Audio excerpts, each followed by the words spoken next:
Hi, welcome. I'm so glad you're here. You have arrived at Love Your Work, and they will too. This is a workshop for any worker, employee, business owner, and member of the Greater Cape Ann Chamber of Commerce.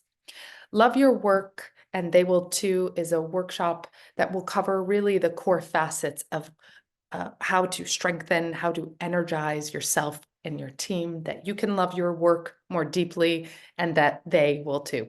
They are your colleagues, your teams, employees, clients, customers, neighbors, and so on.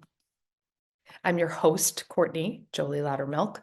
I use she, her pronouns, and just a little bit about me. I have worked in school systems for the last 18 years, working really closely in and with schools and teams and organizations as well on content and training, really in line with what we'll cover today, building health promoting places, programs, practices, and policies. I now do that with Bridge Educational Engineering. I am a business owner. That's my business, Bridge Educational Engineering. I'm also newly a Cape Ann Chamber member. This is one of the first things I did as a business owner. It's a great network. I'm here with Michelle Pepin in this picture at a Cape Ann Chamber event. And many thanks to Michelle and Julie and Sam and Steve and the team for this opportunity. I love networking and partnering. We are so much stronger in numbers. And so thank you for this opportunity to partner. And also to anyone on the call who's thinking that they might want to partner or connect over a cup of coffee, please reach out. That's my contact information, my email, Courtney@bridgeedengineering.com, and my phone number.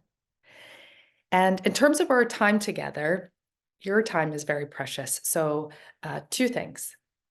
One, I'm going to leave it to you in terms of how you want to participate. If this is the kind of webinar you signed up for to just get some ideas going and take some notes, or just listen, whatever, however it's meaningful for you to participate, do that.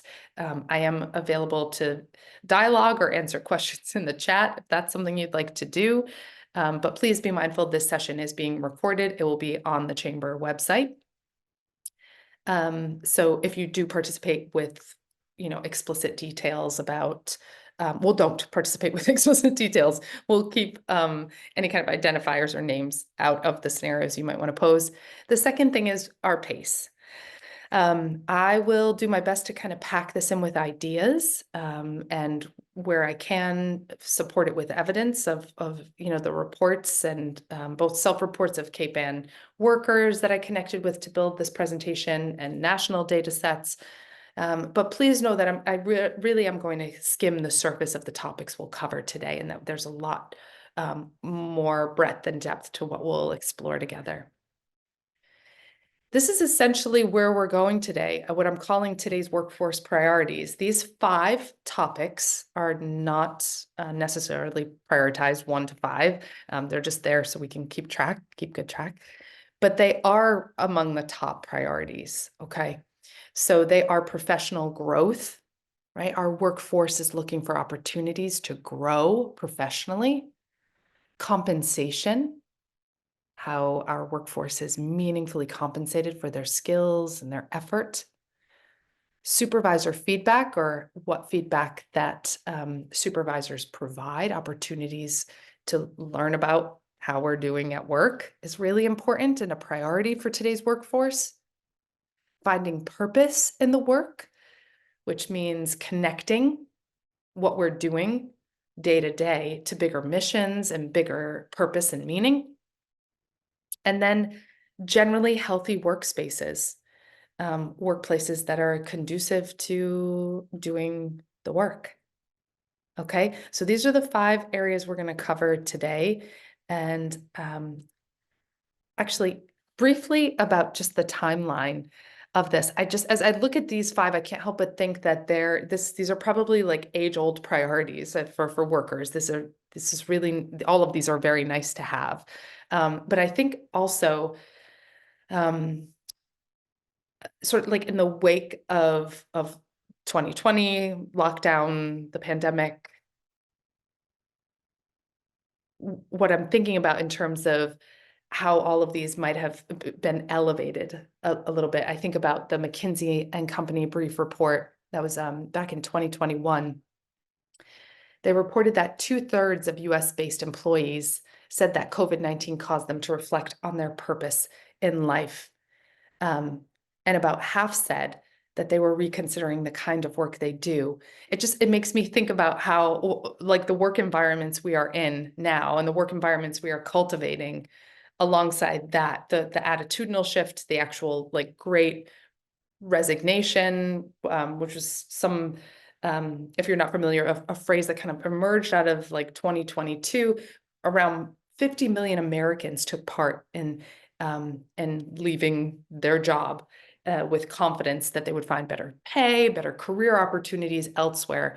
The labor market was hot, and there was a lot of movement. And I think we probably all felt that in different ways, or at least know of it. I'm thinking about how sort of like timely it is that we're having this conversation, that these 5 areas really tie closely to some of the more recent movement priorities, reports, all these things that we have, all this information we have. So let's get in there. Briefly about why. I'm going to point to a couple of the data sets that I'll reference throughout the presentation. This one really stood out to me. The Pew Research Center in 2023 polled adult employees, to ask about their satisfaction with across different areas. So the first 3 areas, the priorities we're talking about, are acknowledged in this report. What you'll notice is in the parentheses, the percentiles that I've made note of are actually the percentages of workers who are extremely or very satisfied. So for example, number 1, professional growth, about 44 reported being extremely or very satisfied with the opportunities for growing professionally in the workplace. So I'm just going to flip that for a moment and say that approximately 56% are somewhat to not at all satisfied. So that's kind of the rationale. We're talking about how we boost the 44%, okay, with some of the strategies and tools we'll talk about today and approaches. Similarly, with compensation, about 34% of workers reported being extremely or very satisfied.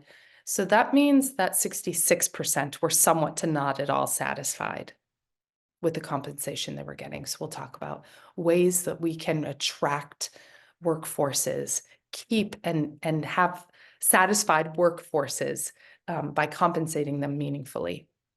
And then supervisor feedback, again, about half were satisfied, very extremely or very, and the other half somewhat to not at all. So room for growth there. Finding purpose at work is, again, there's quite a body of evidence of why this is important. But this one piece from the McKinsey and Company report of 2021 stood out to me. In particular, that 85% of frontline managers and frontline employees were unsure or disagree that they can live purpose in their day-to-day work. That's significant. That struck me when I read that, thinking about what it means then. For many of us who spend most of our day, our waking hours, working or thinking or preparing for work, what that means to be able to have that amount of time where we don't feel it's connected to something purposeful, and meaning, and tying together or connecting the dots between like our day-to-day responsibilities and purpose. So that really stood out, and I think is a great an indicator of where we can improve. Additionally, when I think about all the facets of a healthy workspace and what that means, if you think about just one component, psychological safety, if you're not familiar, this is a term that was coined by the Harvard Business School professor Amy Edmondson in 1999. And psychological safety is a condition in a workplace that promotes that promotes communicating, sharing ideas, asking questions, pointing out discrepancies, contributing as a worker, right? You feel psychologically you're able and safe to do that. This is just one component of a healthy workplace, actually statistically significantly. This is the top arrow in the green circle. Statistically significantly improves or strengthens team learning behavior. For anyone on this call thinking about the work they do with a team, when that learning behavior, what happens in that space of learning and connecting, that's when we have innovation. This is when we have, you know, strong numbers in other areas of our work, the strong bottom line. And the same is true for team efficacy. So just briefly, those are some of the reports that I'll point out throughout our time together of why these are our workforce priorities. Okay, so we are just going to attract and keep our awesome workforce in the Greater Cape Ann, and this is how we're going to do it. So the number one, you remember, is professional growth. And I'm calling this developing and advancing our workers and teams. And I'm thinking about new businesses. I'm thinking about well-established businesses, high-performing teams, really across all levels. This is what our workforce is expecting and want. Number one, industry-specific skills. I want to be trained and competent in things that will help me do the good work I need to do in this industry. I want to be informed. This means, maybe like future-oriented skills, things that I'll need to stay competitive and relevant. Doesn't necessarily mean new, but it means knowing the market and what's important in the industry. Okay, and where I think I just said this, but like competitive within the industry as well. Our workers, I'm holding two sides of the coin here. Our workers both have asked for more skills around interpersonal relationships, right? To connect with each other, to connect with clients and customers. And also what I'm hearing from supervisors and teams is like, it's also just really helpful, whether or not this one piece on interpersonal skills, workers have said they're seeking training on this. It really is quite helpful. When I think of the somewhat like 90% of the Greater Cape Ann Chamber of Commerce members are not 90%, teams of 5 or fewer. And now I'm thinking about how critical it might be for the interpersonal skills and relationships in this small core team to be strong, to connect to each other and have tight teams, right? Really effectively communicating teams. How important it is to practice the interpersonal skills that help us respect each other in the workplace and do the work efficiently. Really important. Additionally, creating pathways for promotion. This is in many ways like an individual, kind of like worker to worker issue or topic, what it means to be promoted, maybe into a different position or to hold different responsibilities, but that they are clear that these pathways are for advancing horizontally or vertically or both, are really open and transparent with workers. And we really, I think about like kind of knowing our teams to know what that means for promotion. We'll talk more about that, how it's kind of nuanced, but really just that there's room for growth, that I know that if I want this, I can be in this position for however long, but I might want something else, and what that is, right? They're really just kind of like clearly marked pathways. Another really important area of advancing our teams is how we are and strengthening and energizing our teams, that we are celebrating our wins in meaningful ways. I like to think of wins as both big and small. They're really small wins that just sometimes mean more to the big ones. But we're doing that like if they were like weekly or monthly goals or deliverables, that it's acknowledged, celebrated in a meaningful way. And these are together on purpose, that we are consulting with each other about problems. That's how we strengthen and grow our teams professionally, is that we're talking about the challenges we have. When our instinct, especially in high performing teams and competitive environments, can be to hide our problems, we really do advance teams when we talk about the challenges and tackle them together, right? So attracting new employees is as many of these things. I'm kind of boiling it down to this great model. I embellished a little bit, but this model that's a psychiatric rehabilitation model: tell, show, do. Really basic. Tell means you talk about it, you orient someone to what you want them to do, you show them how it's done, you let them do it, give them space to practice and do. That's all of those professional development pieces. Talk about it, show how it's done, and do it. And the last tell is actually, I think, maybe how we communicate to even new employees, that we are posting about all of these ways that we advance our teams, that our business is committed to workers' professional growth. We're telling people, we're posting about it on our website and social media. You know what's really important to us? That we train our workers on interpersonal skills. And this is the benefit of it. This is how our work has grown because of it. So we share it in reports with our boards. We this last tell, we tell about it in our advertisements. And really what that does, when we tell, we talk about how important it is that we are committed to professional growth. We show it, we do it, and we give others space to do it. And then we talk about it. This is how we are attracting workers who want to be a part of a team, right? That cares about our advancement.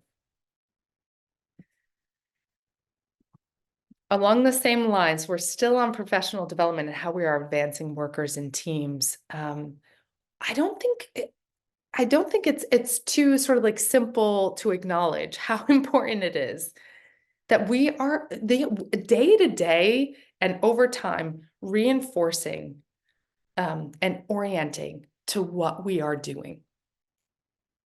This could be bigger picture, our mission, our core values, or this could be sort of like more nuanced. This is why we're doing a process, but consistent and regular orientation, I think, goes a lot longer way than we give it credit for. And you can never over-orient. Someone wise told me that. Never, it really does help to connect the dots, because what it does is it reinforces the purpose, the intentionality. It focuses us. I've got this little cut out. Let me just see here for a second. Okay, here. Informed teams are satisfied and strong teams. Right? When we have information and we are oriented. How we do this, how we orient, can be in lots of different ways. I've given an example here of, kind of in quotes, a culture guide. This idea of an onboarding guide that may complement, like if you have a human resources department, something that they might do during an orientation. A culture guide orients to sort of the day-to-day, what's expected, the vibe, the practices, who's where organizationally, the structure, this kind of thing. But it gives new workers a sense of who, sort of the rules on any kind of thing, the vendors we use and why, the dress code, our work from home practices. It gives us a sense. So these rules that sometimes feel explicit, maybe you heard it a couple of times, but aren't, and it concretizes them. It gives us something to hold on to.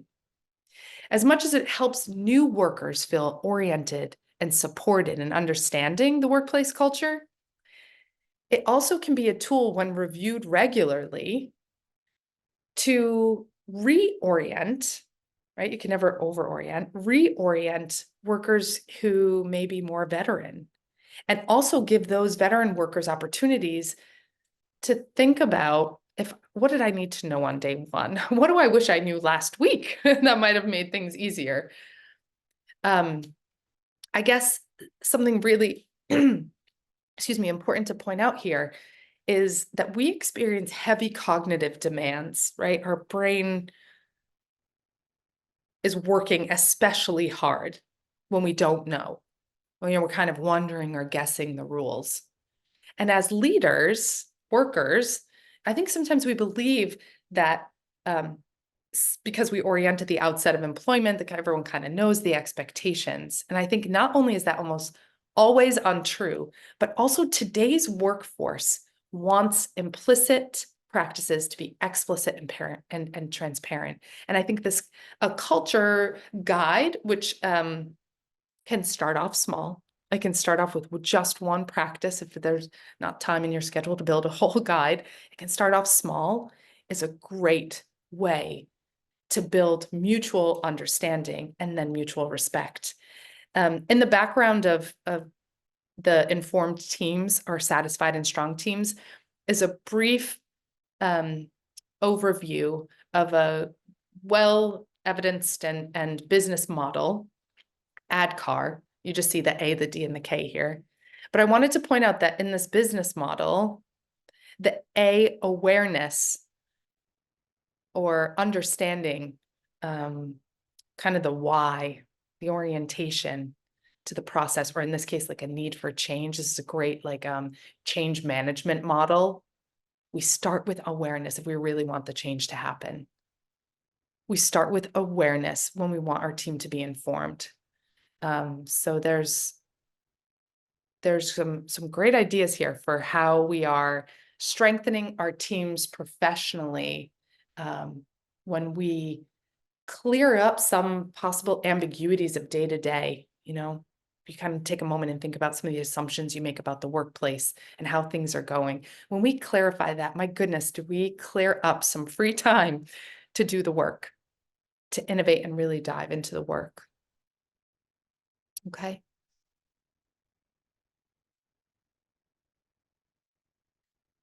The second area of priority, compensation, and how we are offering meaningful compensation to our workers. And we do that by showing employees that we know their work and their worth.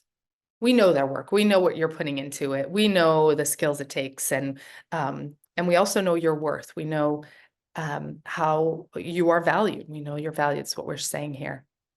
So how we do this is, of course, through competitive pay. This is really helpful for many workers. We're doing that by industry and by role. And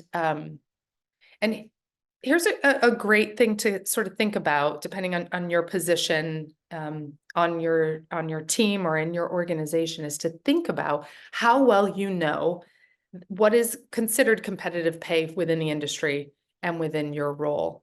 And certainly if you are in a supervisor position, leadership position, being able to communicate that transparently, including to new workers, including to applicants, right?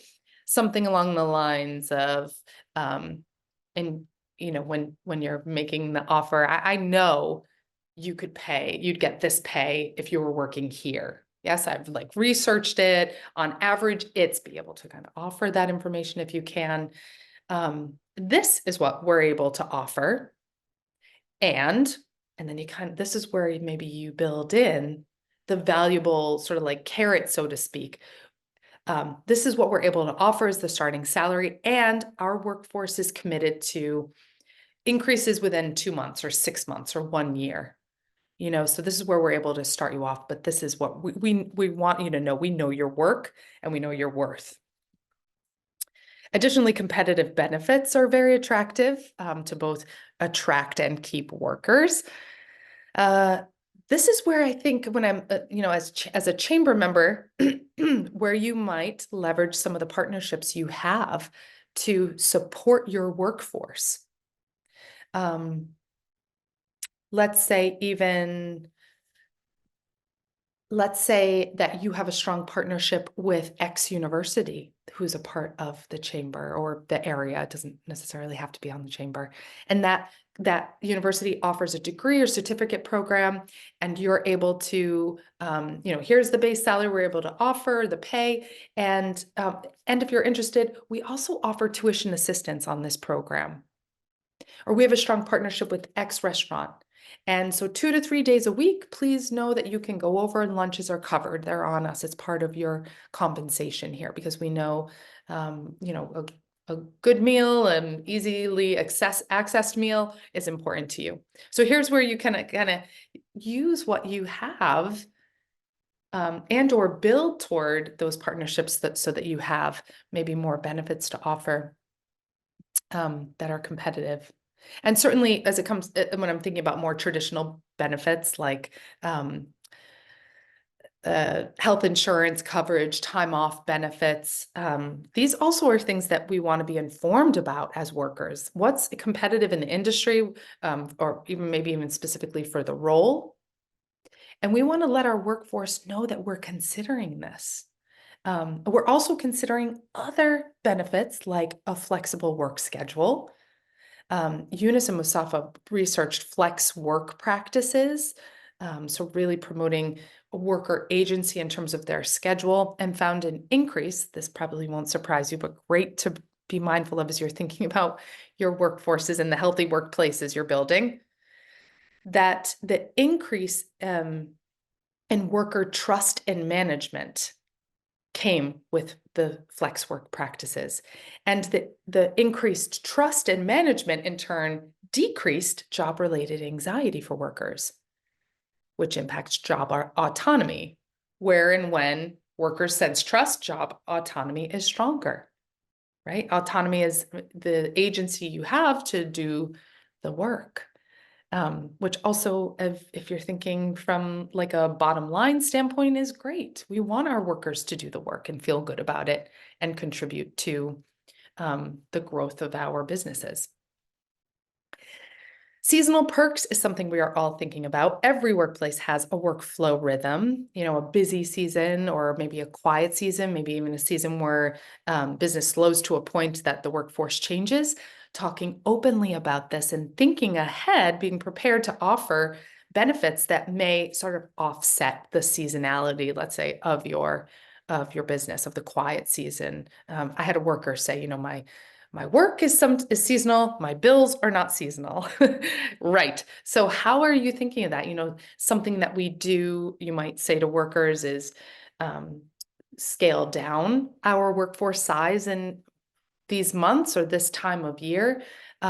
During this time, please know that there may be other roles that you could consider, so you're staying on the team, you're staying compensated, but maybe in a different role, or even flex schedules during busy seasons. This kind of, the whole point is that it's meaningful, so I go back to the small teams, and even for those with bigger teams, but that we know our workforce and what is important to them.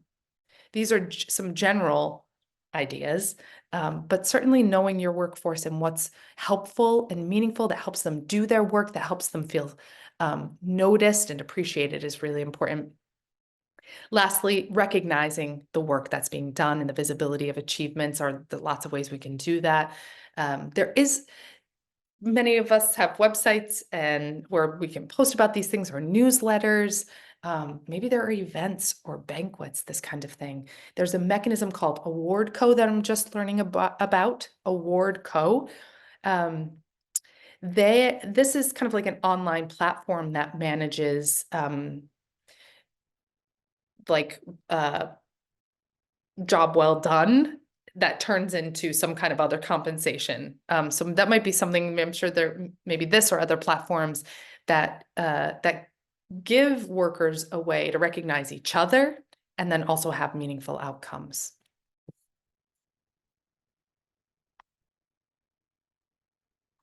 Number 3, providing feedback. So here we're in the third priority area of supervisor feedback. Share to shape. Share to shape. We share feedback to shape our workforce. to shape the skills, the cohesion, the productivity, the performance of our teams. We share feedback to shape and strengthen.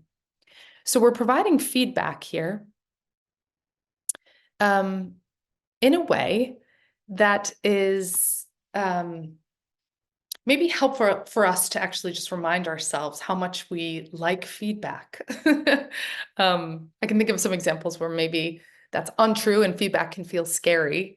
But it actually is really overall, even if we're not doing a great job, overall, most workers will say, I like to know how I'm doing at work, you know? And I suspect, as you're thinking about where feedback naturally happens in your workflow rhythm, maybe like an annual review or a mid-year review, there's a lot of room in between those. So thinking about feedback as a practice that's a little more regular and feedback that feels useful. Here's how we recommend this happens. First, you can't forget this part. I know it feels basic, but it's so important to say, establishing time and place for this to happen. The feedback we give our workers or each other cannot necessarily happen just by chance. Yeah. So establishing a time and a place means, I'd really, finding that time that works for you and the worker or workers you're connecting with. We're not just hoping that we cross paths in the hall or swing by, their office at a certain time. And the reason for this is that asking for time and place invites this intentionality to the conversation.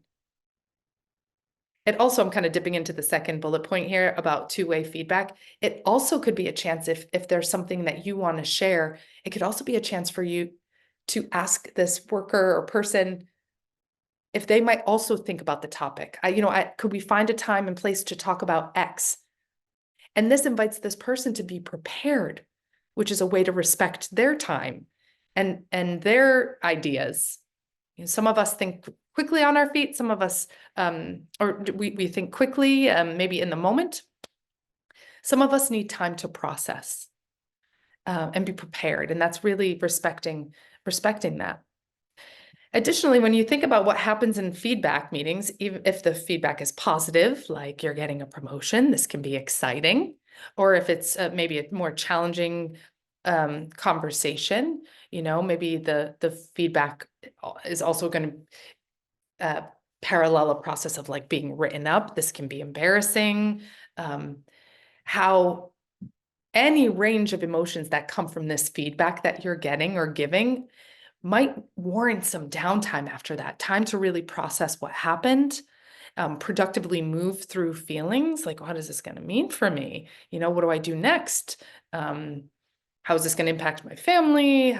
Anything that you might be kind of imagining. So establishing time and place is both, we've dedicated this time to talk about it, and there might be time built in afterwards for processing. I don't want to underestimate that. That can be really valuable. I also just, if I can kind of come back up to the top of like what providing feedback means. And when I think about the word shaping, I think about changing. Providing feedback can be about change, but it can also just be about reinforcing this action or behavior, right? When we give feedback, we're either reinforcing it and hope that it'll keep happening and grow, or redirecting it. And either way, really, all of these is just to say all of these bullet points, I think, play really well with whatever kind of feedback is being given. The two-way feedback. Can I just say this is so nice to have a supervisor or a teammate, a colleague, a partner invite feedback back. I have things I want to share with you. I'd like to know what you think, and this could be anywhere from explicitly making it part of a performance review meeting where we're going to exchange ideas, to explicitly asking, I've been thinking about like, what could I have done differently? When this happened, I don't, it went well.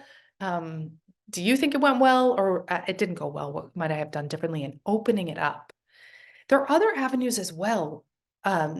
Human resources branches of your organizations or employee assistance program resources, that making them known and available as another mechanism for feedback. Right, these are they're available, and if there's a team member who does not feel comfortable kind of having that exchange live with you, then let's use the tools of an employee assistance program or an HR partner to strengthen that relationship and really work through whatever maybe needs to be discussed. There might even be anonymous mechanisms, for supervisors to get feedback and input. I would add kind of the caveat to this, like being conscientious about what we're gonna how you make that feedback actionable. How it's shared, how what you do with it, Another part of feedback is to listen, clarify, and listen. This rhythm or cycle of being really clear on the other person's impression. A cyclical process to gather information, to understand really before I launch into this needs to change or this is what I saw. Seeking to understand and making sure you have all the information, giving room for clarification to happen. Which reminds me of this mechanism of giving feedback called, you might have heard of it, the compliment sandwich or the feedback sandwich, in which you offer a worker a compliment, and then the feedback comes somewhere in the middle, and then you sandwich the feedback in with another compliment. And for a handful of reasons, this does not work. So I'm going to say, as part of providing feedback, avoid the compliment sandwich. You see, the feedback is now right in the middle and perhaps lost for the worker. When I think about the percentage of workers who reported being, somewhat to not at all satisfied with the feedback they're getting, perhaps they are getting it, but it's like stuck somewhere in the sandwich. But also, the feedback compliment model does set a worker up every time they get a compliment to maybe be like a little conditioned for feedback to come. And I invite those things to stand alone.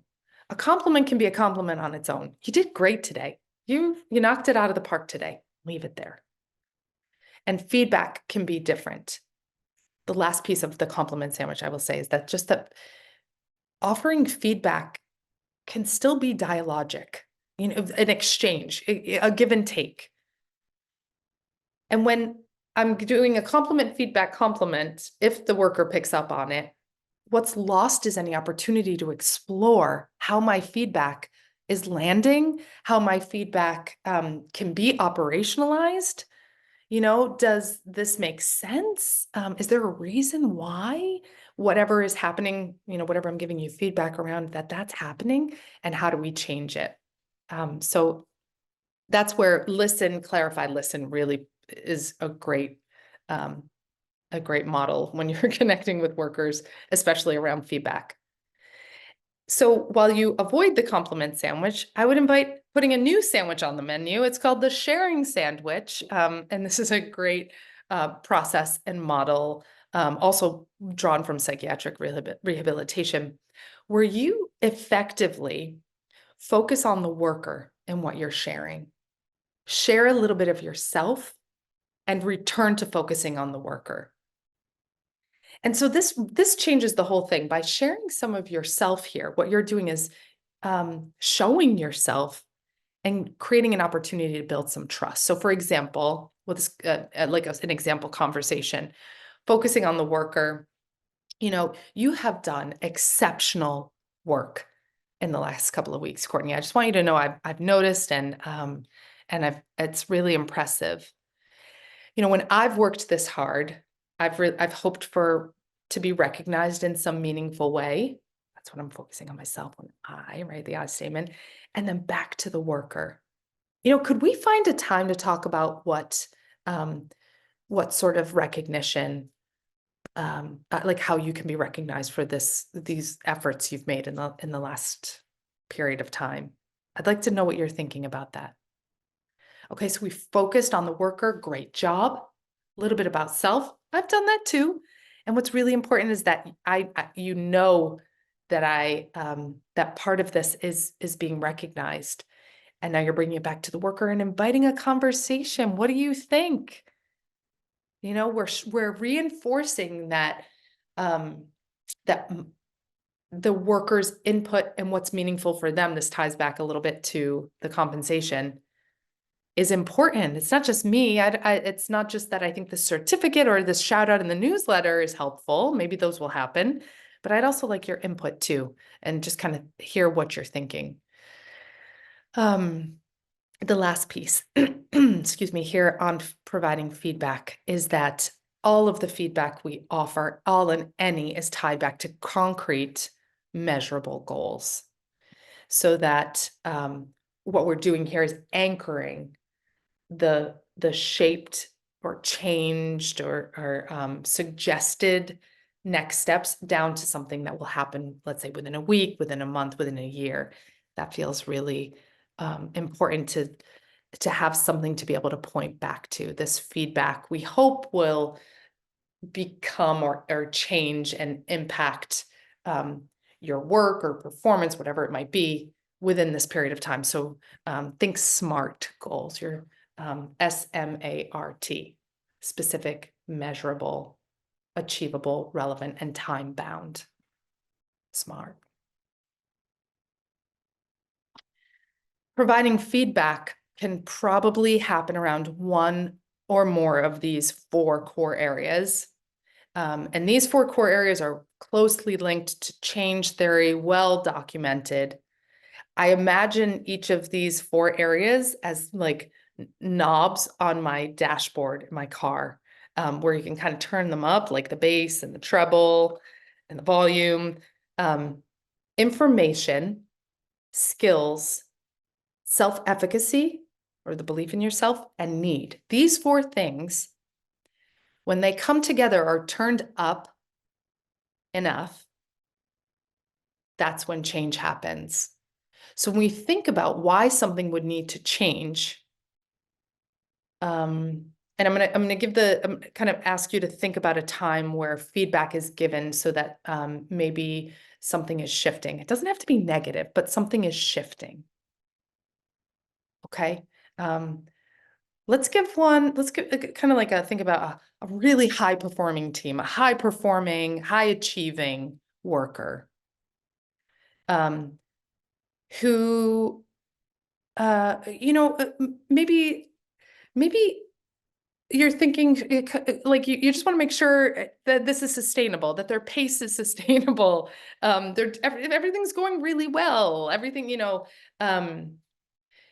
there are really no indicators of like poor performance or things that you would say like you really need to do better. Already kind of high performing, and really the feedback you're given or the difficult maybe perhaps conversation you're having is around like how is everything? Like how can it, you're exceptional all the time. Where's your break? Where's your vacation? This kind of thing, it doesn't have to be negative feedback, but just feedback around these areas.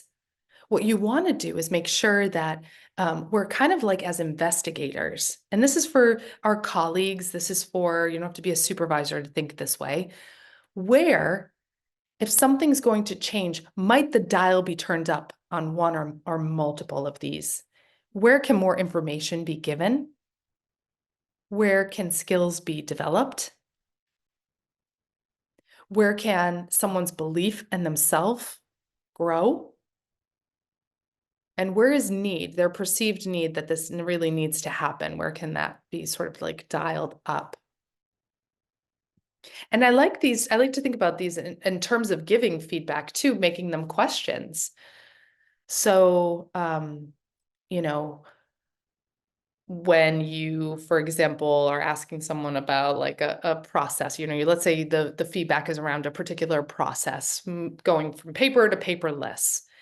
And you're checking in on this person's competency, around this process as a worker? I just want to make sure, do you have all the information to make this happen? Because let's say it's not happening, or it's not happening as efficiently as you imagined. Or I know we went over the process, but maybe we could practice, do you feel confident in the skills, or do you feel confident at all? These 4 areas can be what drives the questions. And then certainly as you build them up, what drives the change. Okay. And this ties to our first point around growing professionally. We need these things to grow professionally. We need to know there is a need about certain expectations. Everyone in this workplace must do this, and everyone must believe that vacations are good too. Everyone takes their time. Everyone takes the compensation they deserve. And we're providing this feedback with compassion, conviction, and courage. I like these from Offner. Compassion, that we're providing feedback, leaving room for questions, leaving room for their workers' strong feelings or disagreement. And in this case, we're responding and sticking to the facts. Conviction, and because if we're not sure, we actually leave room for doubt and disregard. Yeah, I really believe this is important, that it's part of my job. It's part of the team that I'm building and encouraging. And we provide it with courage, even if it feels difficult.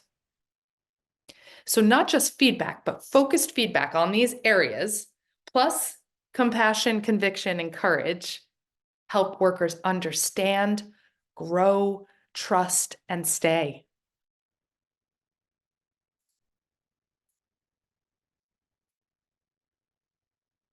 The 4th area of priority is promoting purpose at work. Our work and life outcomes are stronger when we have a sense of purpose. It focuses our attitude, it focuses our attention. And how this can be done is perhaps simply, I'll leave that to you. Why? Share your why. It's the extent to which you're comfortable and it's relevant. Share why this industry is important. And not just once a year or like on the special events or end of year. Just regularly. Why this organization is important to you? Why this job is important to you? Why Cape Ann and the greater Cape Ann? And why whatever process or decision, how that's connected back to the mission and the values of the organization. Why? We like to know why. It comforts us to be oriented to why, and it helps us build purpose. Why am I doing this? I can't connect the dots when I think back to the 85% of frontline workers. I can't quite connect the dots between what I'm doing day to day and the impact. What's the deeper purpose here? We all want to feel like we are meaningfully contributing. And seek to understand others why. Ask workers, what is it for you? Why this work? Why this job? If I'm honest, there are sometimes I've had a job simply because I needed to pay the bills. But even then, I sometimes had choices and there was a why to it. And when we seek to understand others' whys, we help them, express it and own it. And then when it's out here expressed, we can start to shape it if that's what they want, if that's important.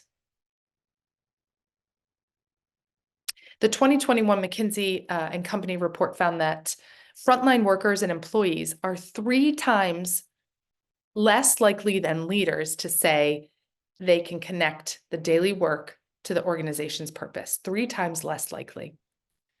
That is a strong reminder that sharing your why and seeking to understand others' why is really valuable. It can go a long way. And so what we want to do is give time for this to happen. Where is this happening? When is it intentionally happening on whatever basis?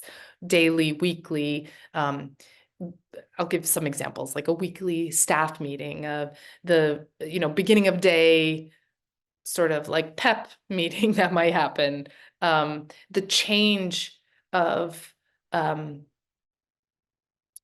sort of like the workers. So like at a shift change, for example, when people are sort of like at the coming and going point, where and when is this intentionally built in? There's in the world of education, you often hear people say, you know, you can tell a lot about a school by looking at the school schedule and the calendar. And I would say the same is true for businesses. How is time built in to promote staff purpose and for staff to reflect on this? Because time to reflect on purpose was also a barrier. That same report said that employees were 10 times less likely than management to report they had opportunities to reflect on the purpose. So, you know, sometimes I think like, where does this really happen? Maybe a retreat, or maybe like in a management meeting. What about sort of like the on the ground day-to-day practices? How is that happening? And where can we cultivate more of that? How might we also think about building out purposeful projects? I think it was the frontline managers and employees, again, same report is really interesting, 9 times less likely to say that they had a supervisor foster opportunities for them to work on purposeful projects. This comes back to understanding what is purposeful to them, really taking the time to know that and not assume that because they applied for the job and they're in the job, that the day-to-day work feels purposeful, but exploring the opportunities for that and knowing what purpose means and connecting that to projects. Where does it connect with the business? Where can it grow your not only workers' sense of purpose day to day, but also like the work? Where can it grow purpose in the work? Purpose-driven work really does focus us. It's also really satisfying, you know, and we want our workers satisfied. That helps them stay, it helps them be productive. Let's move into this last piece of maintaining healthy workspaces. There are lots of areas we could cover here. I've again just chosen a few to think about. The first is cultivating useful partnerships among workers and teams. So strong relationships. I go back again to like the interpersonal skills we talked about a little bit earlier, but I want to point out a model that I learned from the Washington State Community Connectors called the zone of usefulness. Okay. And so this zone of usefulness, if you want to kind of think about this space, this zone where partnership happens, where worker autonomy happens, where collaboration happens, ideas are shared, input is offered, shared decisions are made. Okay, that's the zone. Outside of the zone on either end of a spectrum, kind of like handing this, but generally are enabling and ignoring. And those phrases can really put people off. So let me just tell you that enabling really just means doing for. This happens all the time. It happens because it's helpful. Sometimes it saves time. There's a lot of reasons why we enable or do for. Okay. The same is true for ignoring, not attending to. And that also there is utility sometimes to ignoring and reasons why things are ignored. So partnerships happen really outside of those two, enabling and ignoring. And I'm going to give you an example of enabling or doing for, and where it's easier. Let's say on this team, a worker who maybe is kind of working on or developing the four information skills, self-efficacy, and need. Let's say those are happening where they're not quite sure about a process and seek your support around it. Ask for some consultation on it. And if this happens consistently over time, again, maybe this is where we're thinking about turning up the dials on any of those four. But if it's happening over time, you might just feel like, I'll do it myself. I will do four because that's easier, you know, finishing the report or whatever editing or whatever process. This becomes an unuseful partnership because now you are doing somebody else's work, and it might actually be part of the relationship or the partnership where they're kind of counting on this to happen. So useful partnerships is not those things. And we can certainly talk about the zone of usefulness more and how to evaluate why we do for or ignore, how it makes us feel, how it makes other people feel, and really what the outcome is, really measuring how practical, sustainable, useful it is to do these things, okay? So in healthy workplaces, we're building partnerships. One part of this is we're thinking about sort of the front end onboarding and growing teams is instituting equitable hiring practices. These are equitable in terms of like the number of I guess equitable in terms of like what happens during each phase of hiring. So like the number of phases, what happens during them from applicant to applicant across and consistently. For that there's equitable opportunities for applicants to engage in meeting staff or visiting, that our processes for accessing accommodations to participate in parts of the hiring process, including interviews, are really concrete, and everyone involved in hiring is really clear on the practices. So maybe there's some kind of like, excuse me, training that happens for the team, or that these practices are even built with input from the team. And that all of these hiring practices are consistent. So same interview questions in the same order. Hiring matrices can be quite helpful as you think about what the priorities are for the worker and how categorically, let's say that the people conducting interviews of applicants are rating the applicants across those areas or domains, so that there's consistency. What I'm painting a picture of here is not the flip side, the inconsistent, which is sometimes this happens and sometimes, I bet they'll be good and bring them on, And again, when I think about building trust and trusting relationships and strong teams that are energized, know that we all went through this process, and I can trust in that, and it's transparent. Everyone on the team knows about it, and transparent, and like the applicants know about it. Just so you know, we've got this matrix here and we're going to be using it, and there might be less dialogue in this part of the interview process, because we really want it to be equitable from applicant to applicant. This is important. So that ensures that those are sort of, when I think of like building the team, that's right out of the gate, that we have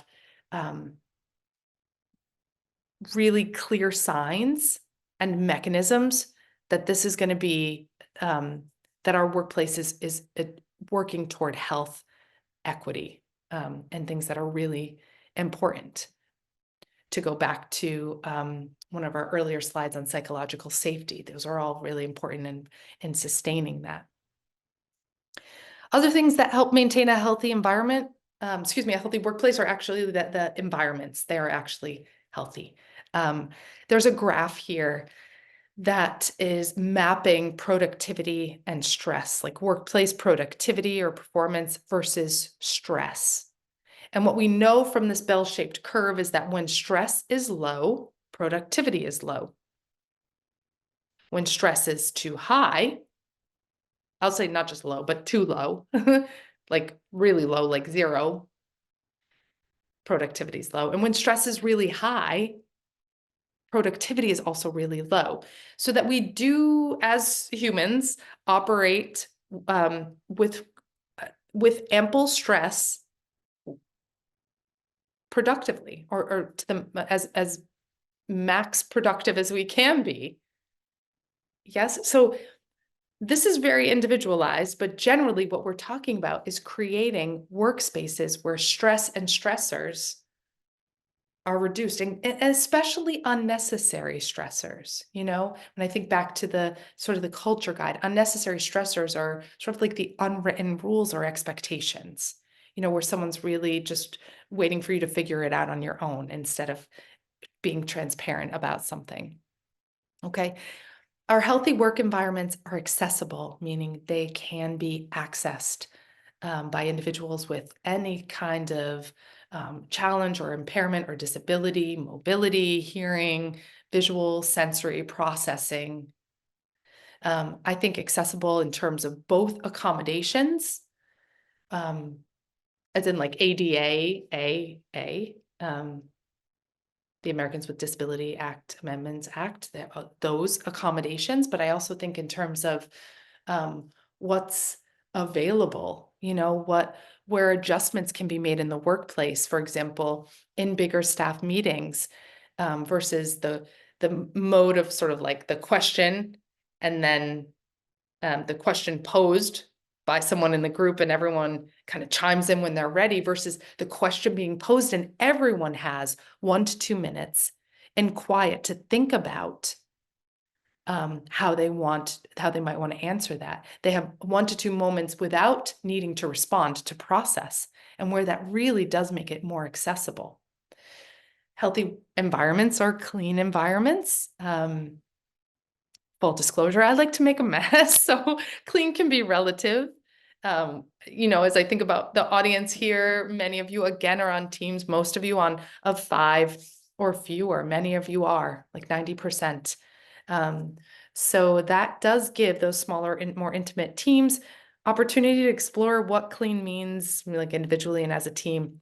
The bottom line is that it may be subjective for the team itself, but that it promotes productivity, and it's not to the point that it's creating stress, or the lack of cleanliness is such a high stressor that it is impacting productivity.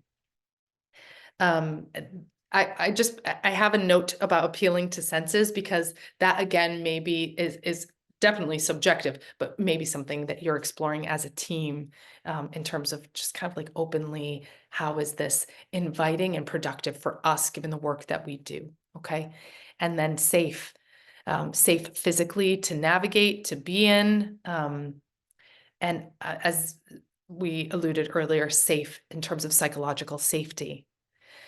So again, psychological safety is a condition of a healthy workplace. It invites the expression of ideas, suggestions. I like this one, pointing out discrepancies, because this is how growth happens. It's a touchy one though, because when we have discrepancies pointed out to us, it can be uncomfortable. It can be a little point of tension or a big point of tension.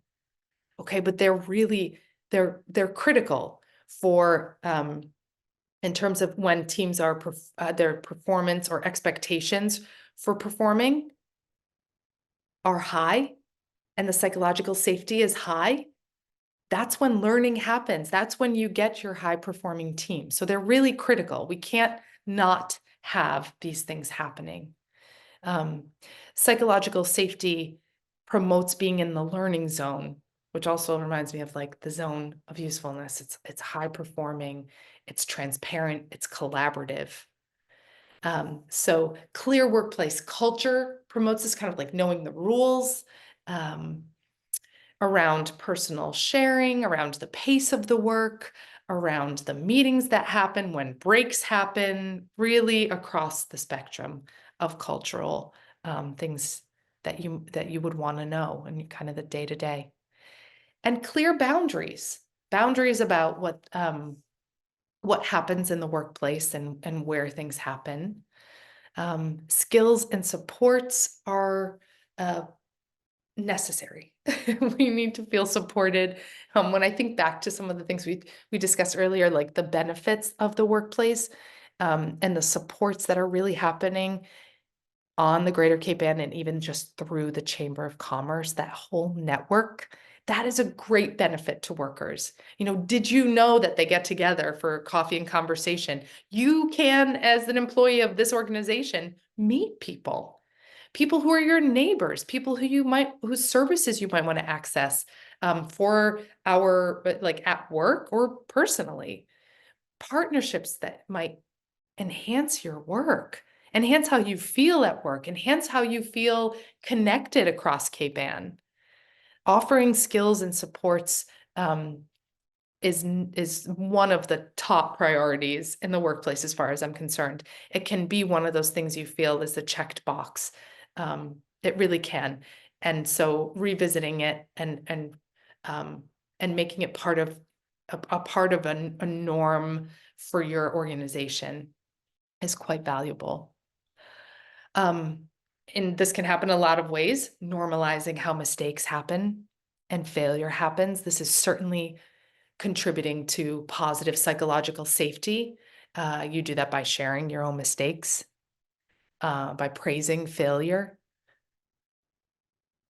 I could talk for a long time about that, how important that is and ways to do it. On the flip side, of course, encouraging and praising, trying. Let's give it a shot. We mostly have this product ready to go. Encouraging and praising, trying. I mean, I think about the team that I was leading during the pandemic when, as many educators would say during that time, you are overnight entirely online, shifted.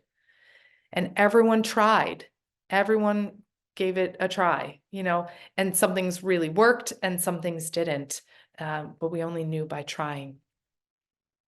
Again, our workforce priorities are encouraging professional growth, providing opportunities for that to happen, compensating competitively, offering focused feedback with courage, with conviction, with compassion, promoting purpose, and maintaining healthy workspaces.